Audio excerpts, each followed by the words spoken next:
আসসালামু আলাইকুম ভিউয়ার, যে যেখান থেকে দেখতেছেন সবাইকে আন্তরিক মোবারকবাদ এবং ধন্যবাদ। আমি বরাবরই দেশের কথা বলে থাকি। আমি আসলে জানি না কি জন্য বলতেছি। আমি যতটুকু বুঝতেছি পড়াশোনা করতেছি একটু একটু। আর আপনাদেরকে একটু থিঙ্কিং দেওয়ার চেষ্টা করতেছি। এগুলা যদি ন্যূনতম একটু কাজে লাগে তাহলে হয়তোবা আমার আত্মা শান্তি পাবে, একটু যদি কাজে লাগে। আমি পড়াশোনা করতেছি, বলবো না কিসে পড়াশোনা করতেছি। ফাঁকে একটু পড়াশোনা স্টাডি করতেছি। আচ্ছা, যেটা বলতেছিলাম নন ফার্মিং ফার্মিং প্রোডাক্ট, কৃষিজ পণ্য। আসলে আমার সৌভাগ্য হয়েছে আপনার তাওরাত, ইনজিল, জব্বুর এগুলা পড়ার বাংলা ভার্সনের। কতটুকু কি আছে আমি জানি না, কিন্তু আমি পড়তে পারছি এবং যথাসাধ্য চেষ্টা করছি বুঝার, এবং আশা করি ন্যূনতম হলেও বুঝতে পারছি।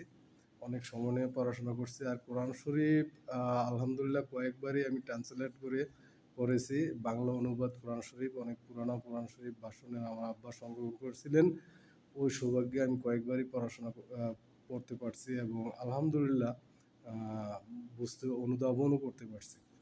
আচ্ছা, এই তাওরাত, ইনজিল, জব্বুর এবং কোরআন শরীফের বিভিন্ন জায়গায় এই উৎপাদনের কথা বলা আছে। ফার্মিং পণ্য, যে কৃষিজ পণ্য, তুমি চাষাবাদ করো, হ্যাঁ, ভালো জিনিস খাও। এখানে ভালো জিনিস বলতে আপনার হৃষ্টপুষ্ট ফল ফ্রুটকে বোঝায় নাই। ভালো জিনিস বলতে এখানে হয়তো বা বুঝিয়েছেন যে হক হালাল। হ্যাঁ, ভালো বলতে এখানে হক হালাল বলছে, বলা হয়েছে মেবি। হ্যাঁ, তো হক হালাল ভাবে আপনি করতে হলে আপনাকে উৎপাদন করতেই হবে, ঠিক আছে।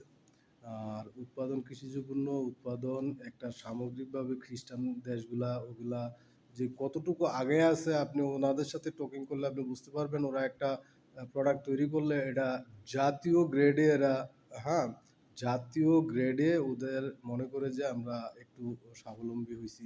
ওই পরিমাণ ওরা মুদ্রা, ঠিক আছে, মুদ্রা নতুনভাবে ইউটিলাইজ করে, মানে ওটার উপর নির্ভর করে ওরা মাসিক, 3 মাসের, 6 মাসিক, হাফ ইয়ার, ইয়ারলি, হ্যাঁ, মুদ্রার যে মান বা দাম, প্রাইজিং ওগুলো করে থাকেন। তো আমাদের দুর্ভাগ্য যে আমরা সবচেয়ে বেশি উৎপাদন করতে পারি, কিন্তু আমাদের হিসাব নাই, একুরেট হিসাব নাই যে আমরা কতটুকু উৎপাদন করছি। চাউল কতটুকু উৎপাদন করছি, তরমুজ কতগুলো উৎপাদন করছি, কতগুলো সংরক্ষণ করতে পারছি। এগুলো আমাদের দুর্ভাগ্য।